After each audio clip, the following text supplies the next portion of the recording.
오늘 제가 설교를 하기에 적합하지 않는 목소리를 가지고 왔습니다. 하나님이 오늘 설교하는 거 다 아셨을 텐데 그대로 두신 걸 보면 그냥 이대로도 괜찮다 하신 것 같습니다.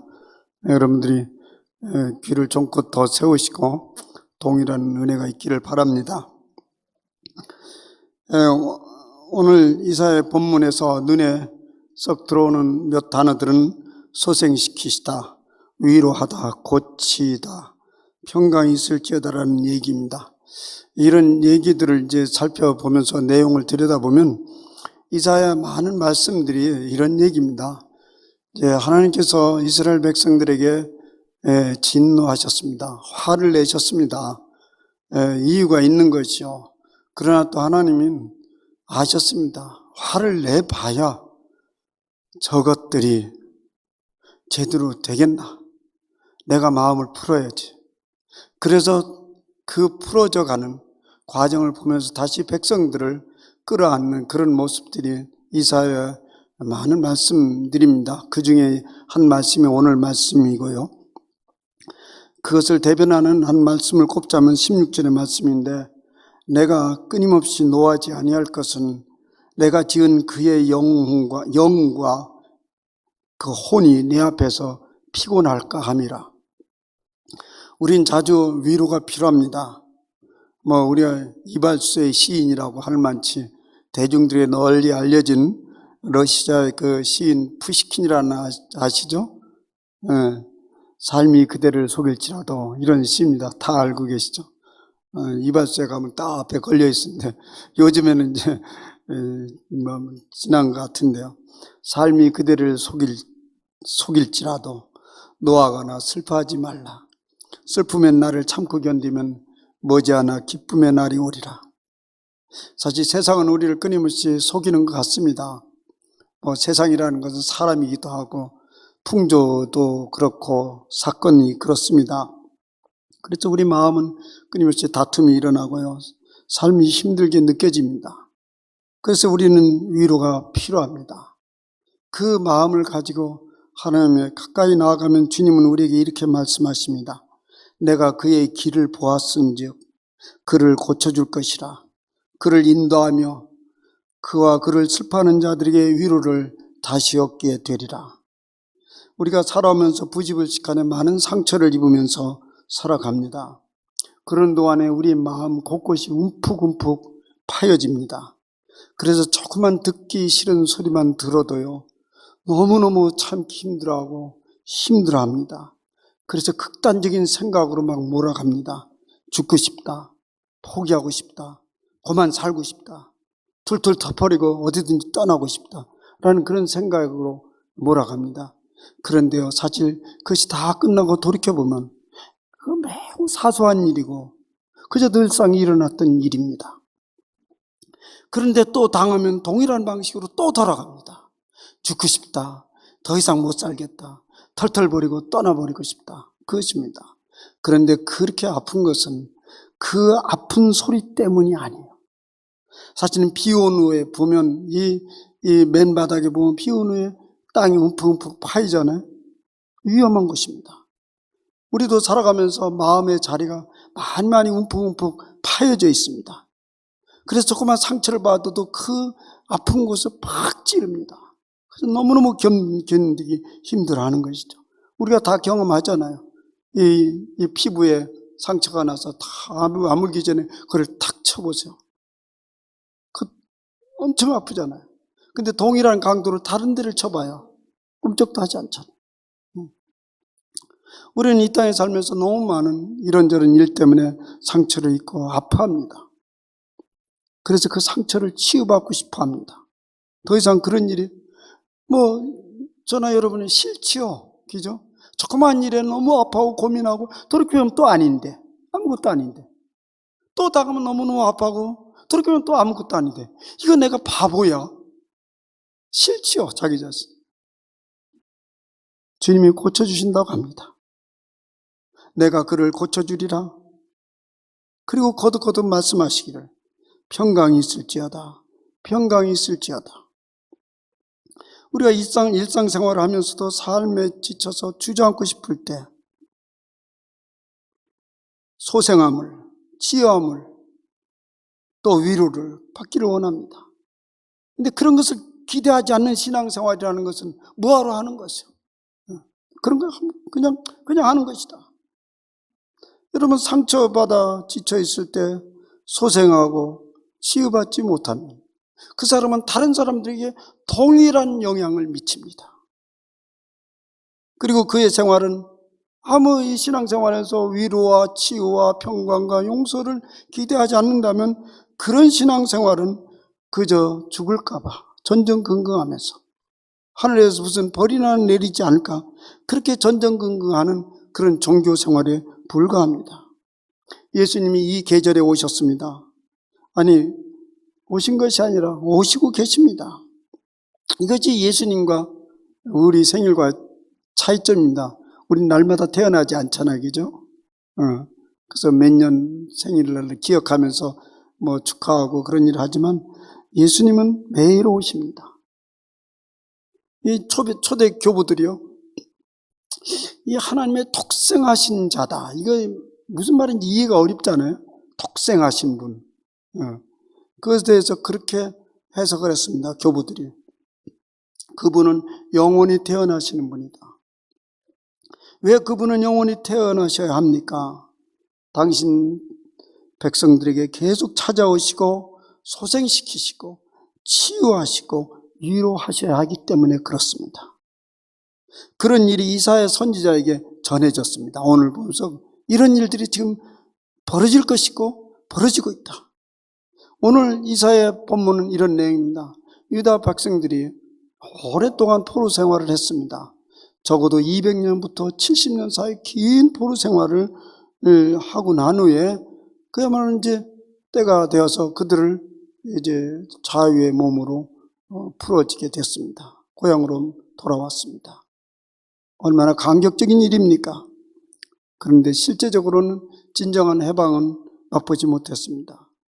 몸은 자유롭게 된 것 같은데 마음은 무엇인가에 꽁꽁 묶여 있었던 것입니다. 그래서 그것이 무엇인지 모르지만 하나님은 이사야 선지자에게 말씀합니다. 내 백성의 길에서 거치는 것들을 제하여 버리라.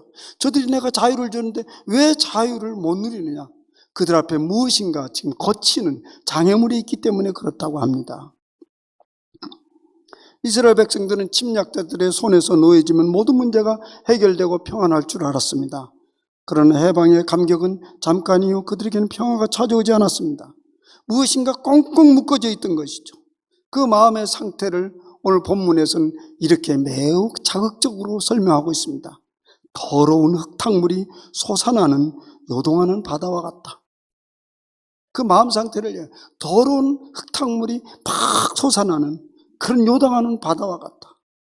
근데 그 흙탕물이 다름 아닌 오늘 성경에서 뭐라고 말씀하냐면 탐심의 죄악이다, 이렇게 얘기하고 있습니다. 그들을 부자유롭게 하는 것은 외형적인 속박이 아니라 탐심이라는 것입니다. 탐심이 그들을 자유롭게 하지 못한다는 것입니다. 여기 탐심은 우리가 생각하는 간단한 그런 물질적인 그런 탐심만은 아닙니다. 당시 그들이 아무것도 가진 것이 없었는데 그런 탐심을 오는 식으로 생각하면 안 되죠. 탐심은 유무형의 모든 탐심을 얘기하죠. 자기 주장은 하나도 거꾸로 하지 않고 그래서 자기를 조금도 손해보지 않으려는 그런 마음 자세도 탐심에 해당하는 거죠. 그런데 오늘 말씀은요, 탐심 무엇인가? 그것을 설명하고자 하는 것은 아닙니다. 또 그것을 정죄하고 심판하고자 하는 것도 아닙니다. 도리어 그것으로 고통을 받고 있는 백성들에게 치유와 위로와 평강을 주시고자 하는 말씀입니다. 그래서 이사야 선지자는 여호와 하나님의 마음을 이렇게 전달하고 있습니다. 여호와가 말하노라, 먼 데 있는 자에게든지 가까이 온 데 있는 자에게든지 평강이 있을지어다. 평강이 있을지어다. 내가 그를 고치리라. 먼 데 있는 사람은 뭘 얘기하냐면 당시 아직까지 포로에서 돌아오지 않는 사람들을 얘기합니다. 그리고 가까운 데 있는 사람은 이미 고향 땅에 돌아온 사람들을 얘기합니다. 그들이 그렇게 기다리던 고향으로 돌아왔건만 여전히 평화는 찾지 못했는데 그들에게 평화를 허락하겠다는 것입니다. 그러기 위해서 먼저 이사야 선지자는 왜 저들이 그 평화를 찾지 못하는가를 설명해주고 있습니다. 그건 뭐냐면 그들의 탐심의 죄악 때문이다. 여호와는 여호와 하나님을 경록해 했고, 그 탐심의 죄악이 그 여호와 하나님을 경록해 했고, 그 백성들부터 얼굴을 돌리게 하셨고, 그리고 그들을 치셨기 때문이라 했습니다. 사실 우리는 주님으로부터 때때로 맞습니다. 주님 우리를 고통스럽게 밀어넣기도 합니다. 불편하게 합니다. 우리 전통교회에서 많이 그렇게 가르쳐 왔습니다. 맞습니다. 그런데요, 그것은 절망이 아니고 희망입니다. 왜냐하면 하나님의 진노와 치심은 한계가 분명하기 때문에 그렇습니다. 그리고 그 목표도 분명하기 때문에 그렇습니다. 제대로 돌려놓기 위해서입니다. 인생들을 여호와의 진노로 인해서 아주 망하게 하고 죽게 하시지 않습니다. 그 목표를 향해서 끊임없이 우리에게 주님은 우리를 몰아가는 것입니다. 오늘 16절의 말씀은 이렇게 말씀하고 있습니다. 내가 영원히 다투지 아니하며 내가 끊임없이 노하지 아니할 것은 내가 지은 그의 영과 혼이 내 앞에서 피곤할까 함이라. 이 말씀에 의하면 하나님께서 노함을 그치시고 그들을 구원하신 것은 백성들이 하나님 앞에 잘못했습니다, 손을 든 것 때문이 아니었습니다. 하나님께서 이 백성들에게 먼저 다가오셔서 마음을 여셨습니다. 그리고 그들에게 용서와 치유와 평화의 길을 열으셨던 것입니다. 이 무한자비의 하나님의 손길이 예수님을 통해서 더 구체적으로 나타납니다. 그것이 오늘 누가복음 19장의 본문인데요. 소위 어릴 때부터 신앙생활한 사람들은 뽕나무 사건입니다. 오늘 이제 새로운 번역에는 돌무화과 나무로 되어 있습니다. 돌무화과 나무에 올라간 삭개오의 이야기입니다. 그의 이야기로부터 그 하나님 아버지의 자비와 생생한 구원을 보게 됩니다. 이 예수님이 그 현장에 나타나셨습니다. 왜냐하면 잃어버린 자를 찾아 구원하기 위함이라고 했습니다. 잃어버린 자를 찾아 구원하기 위함입니다. 근데 여기 잃어버린 자는 누구입니까? 잃어버린 자는 단순히 이방인을 얘기하는 것이 아닙니다. 당시에 유대인들을 말하는 것이죠. 여기 잃어버린 자는 교회 밖의 사람을 얘기하는 것이 아닙니다. 교회 안에 있으나 여전히 잃어버린 사람으로 살아가는 사람을 말합니다.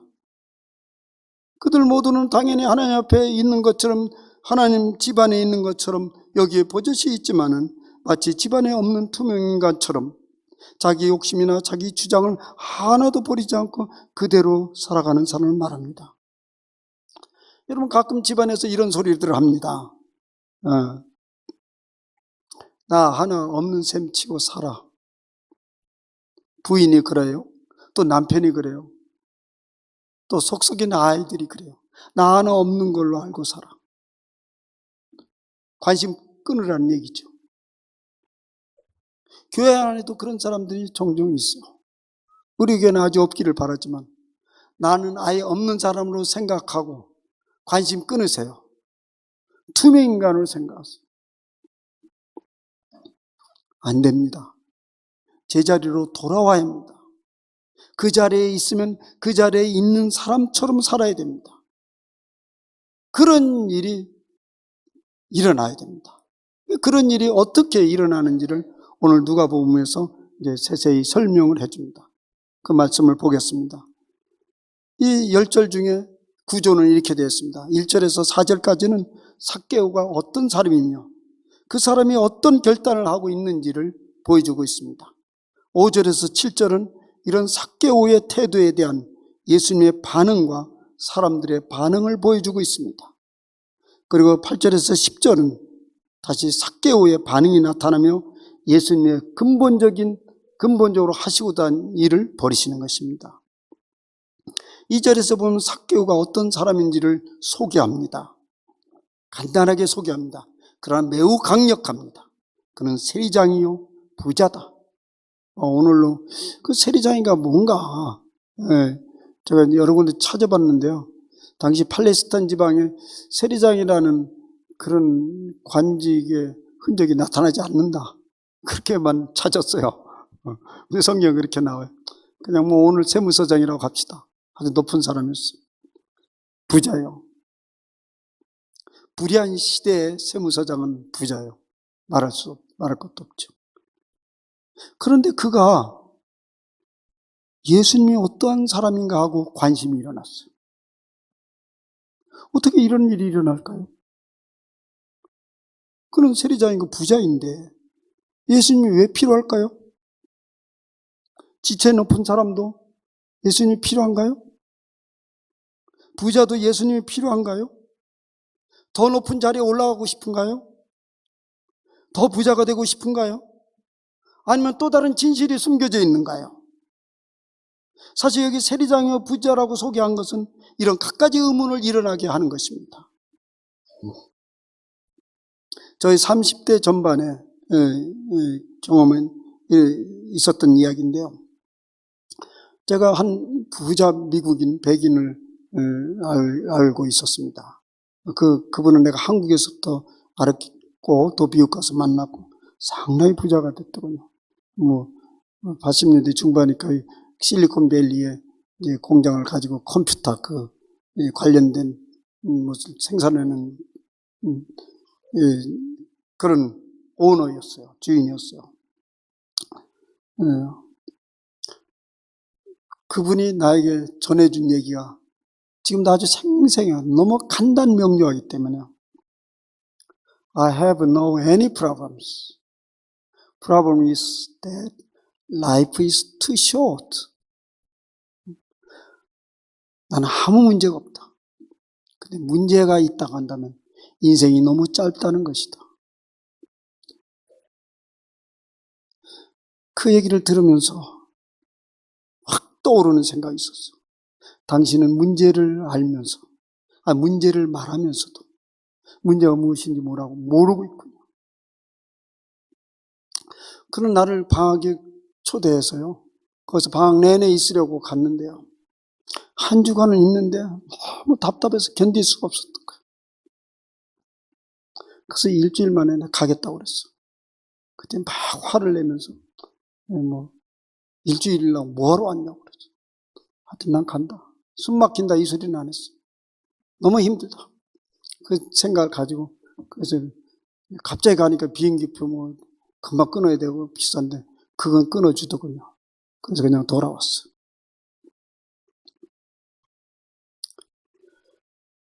부자이기 때문에 신앙이 더 이상 필요치 않았던 거예요. 그런데 인생이 짧다는 건 자기 말로 고백을 했어. 근데 그것이 문제인지는 또 몰랐어. 이제 삭개오는 예수님을 보려고 앞으로 나아갔습니다. 그런데 군중이라는 장애물이 딱 버티고 있었어요.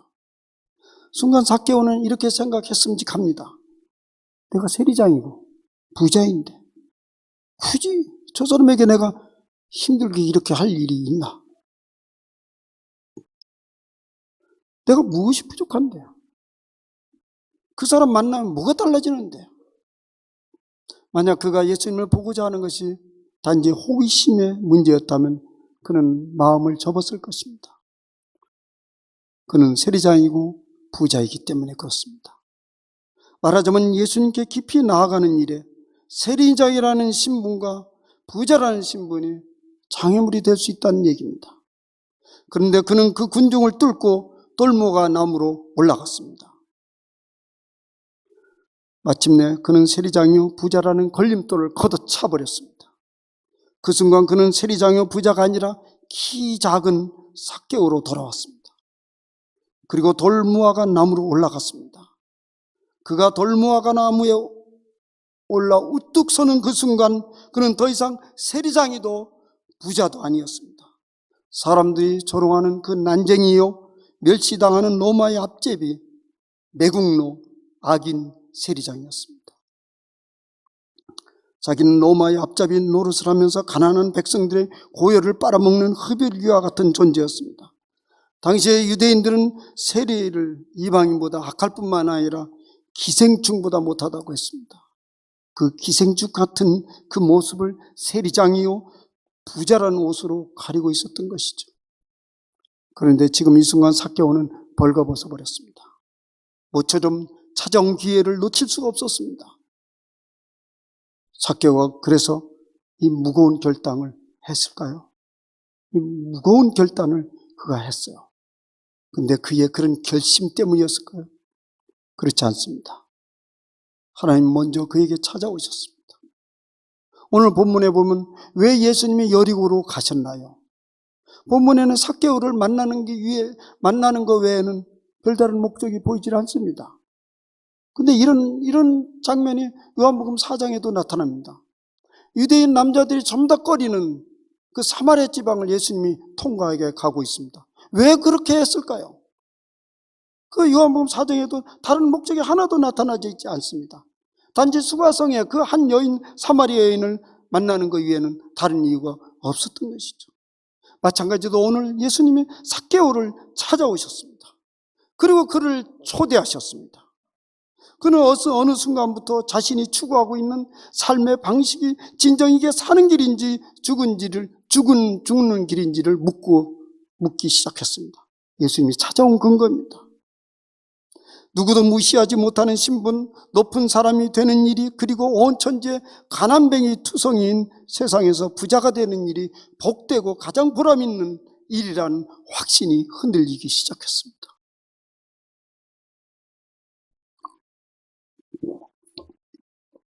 심리학자들은 모든 사람들에게 다 이런 기회가 찾아온다고 합니다.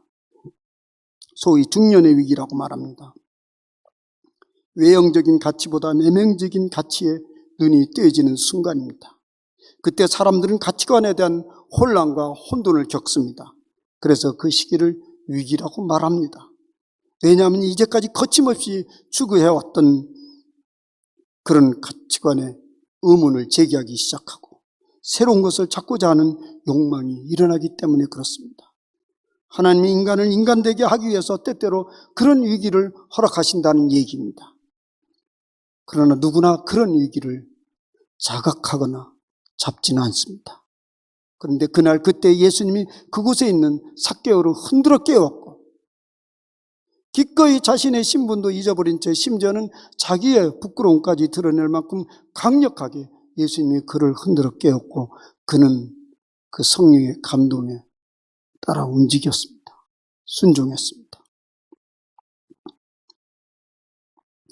저 아주 가까이 사이로 지내는 분, 매우 가까운 분이에요. 그런데 신앙적인 문제는 별로 얘기를 하지 않습니다. 나도 얘기하지 않고 그도 나에게 얘기하지 않습니다. 그는 미국 대학의 경제학 교수입니다. 최근 갑작스럽게 카톡을 통해서 죽음에 대해서 물어왔습니다. 성경은 그것을 어떻게 말하냐고 물어왔습니다. 그런데 그 얘기를 제 딸도 알고 있기 때문에 제 딸에게 물었어요. 야, 이런 카톡이 나에게 왔다. 그랬더니 아빠 그건 매우 위험한 징조입니다. 대충 자살 직전의 사람들이 가끔 그렇게 그런 충격적인 질문, 생각해보지 않는 죽음에 대해서 생각을 합니다. 그런 얘기를 하더라고요. 그때 제가 불현듯 떠오른 생각이 있었습니다. 아까 얘기한 그 분이 내 지인, 그 사람이 우울증을 앓고 있거든요. 그래서 이게 무슨 일이 벌어지는 모양이다. 그래서 내가 전화를 했습니다. 그냥 카톡만 딱딱 왔는데 전화를 했어. 무슨 일이 있냐고. 그랬더니 사실 최근 심각한 이 일을 겪었다는 것입니다. 그에게 버팀목이 되어주었고 가까이 지내던 같은 대학의 한 백인 여직원이 세상을 떠났다는 것입니다. 한국인이 백인들 사이에서 그렇게 교수로 버티고 살아가는 것이 쉽지 않은데 그 여인이 그동안에 퍽 도움이 됐었다고. 신앙적 멘토 역할도 해주었고 아이를 키우는데 어려움은 돌봐주기도 했고 학교 생활에 여러 가지 어려움은 이런저런 격려도 해주었는데 그녀가 갑자기 세상을 떠났다는 것입니다. 그녀의 병문안을 갔다 온 지 8시간 만에 세상을 떠났고 그 죽음이 그에게 충격으로 다가왔던 것입니다. 그런데 그것보다 더 충격적인 일은 장례식에 참여하는데 700여 명의 사람들이 추모대에 모였는데요. 근데 이제 그 미국의 그 저 추모 장례 예식을 들어보니까 특별했어요. 전부 다 그 사람의 살아생전의 이야기들을 함께 나누는 것입니다. 고백도 하고 또 드러내기도 하고 뭐 여러 가지 각가지 하는데 그 내용에 충격을 더 받았다는 얘기예요.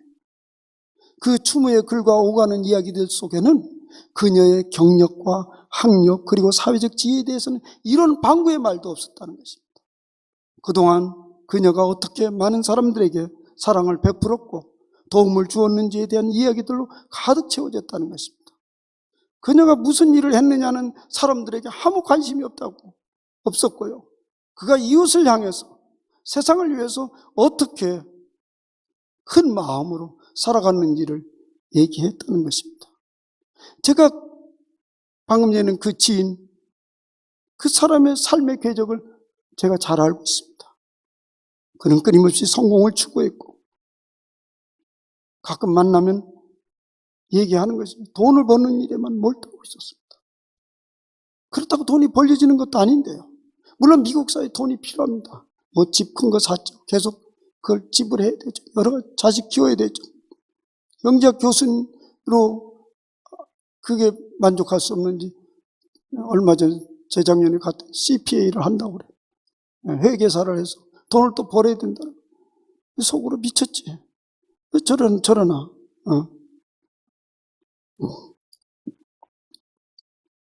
그런 자기에게 그런 자기 자신을 그때 그 장례식에서 본 것입니다. 자기 자신을 본 거예요. 그 사람을 본 게 아니라 자기 자신을.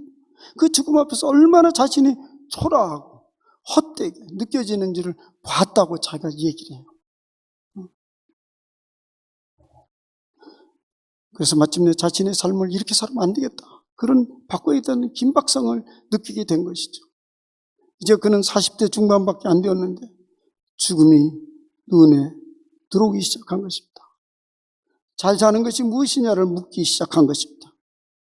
죽음이 가까이 다가옴을 느끼고 복음이 무엇인지에 대한 물음이 일어났고 삶을 바꿔야겠다는 강력한 요청을 느끼게 된 것입니다. 저는 마음속으로 기도합니다.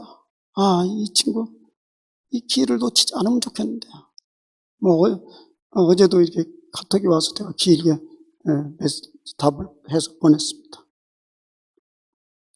세리장이고 부자가 왜 예수님이 어떠한 사람인지 관심이 있습니까? 그의 관심이 여전히 이제까지 추구해왔던 부자가 되어 힘을 더 써보겠다고 한다면 이사야의 말씀대로 그것은 탐심의 죄악입니다. 그곳에는 탐심의 신을 만날 수는 있지만 예수님 그분을 만나지는 못합니다. 기껏해야 자신의 참심이나 부추기는 그런 신을 만나기 위해서 우리가 신앙생활을 할 수는 없습니다. 그것은 결국 살리는 길이 아니고 죽이는 길입니다. 거기서는 참 삶을 인도받지도 못하고 점점 영혼은 혼탁하게 되고 피곤한 삶으로 인도를 받게 됩니다. 오늘 삭개오가 예수님을 더욱 알고자 한 것은 결국 자신의 삶의 궤적에 무슨 문제가 일어났다는 것을 자각했기 때문입니다. 그동안 중요하게 여기지 않았던 예수님이 눈에 들어오기 시작했습니다. 종종 사람들은 이런 경험을 합니다. 몸이 점점 쇠약해지고 주변 사람들이 하나씩 둘씩 세상을 떠나는 것을 보면서 건강하고 잘 나갈 때는 눈길도 주지 않던 사람들과 일들이 그리워지고 소중하게 여겨지는 마음이 일어납니다. 그래서 갑작스럽게 찾지 않던 사람들을 찾고 전화를 합니다. 그리고 마음속에 그동안에 소원했던 것에 대해서 미안한 마음이 일어납니다. 마침내 삭개오는 스스로 자신의 잘못을 정리하기 시작했습니다. 삭개오는 절반을 가난한 사람에게 나누어 주겠다고 했습니다. 그동안 돌아보지도 중요하게 생각하지도 않았던 이웃들이 눈에 들어오기 시작했습니다.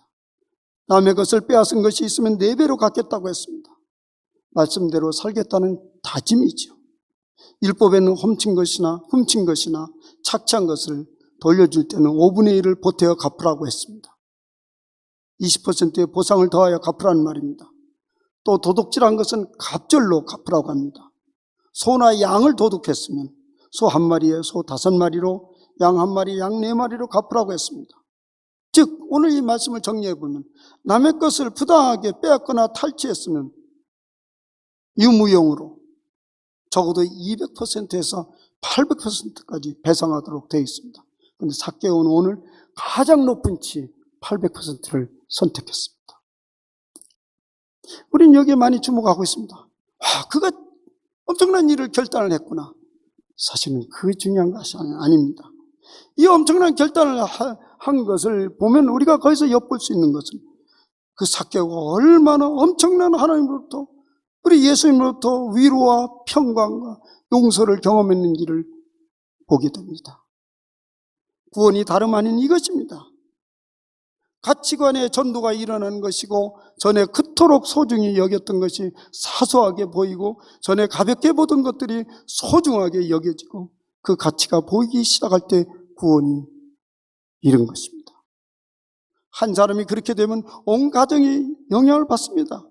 주변 사람이 영향을 받습니다. 그래서 성경은 삭개오 하나 변화됐는데 오늘 구원이 이 집에 이르렀다고 선포했습니다. 사랑하는 여러분, 우리 주님은 우리에게 돌아설 기회를 주십니다. 이미 여러분들은 그 기회를 받았던 사람도 있고 또 받고 있는 사람도 있고 받을 것입니다. 이러저러한 계기를 통해서 스스로의 삶의 모습을 생각해 볼 기회를 주십니다. 이 기회가 오면 절대로 놓쳐서는 안 됩니다. 그때 그것을 받아들이고 장애물을 버릴 용기를 내야 합니다. 그러면 주님께서 말씀하십니다. 구원이 너와 내 집에 이르렀다. 주님께서 오신 목적을 이렇게 말씀하십니다. 인자가 온 것은 잃어버린 자를 찾아 구원하려 함이니라. 기도합시다.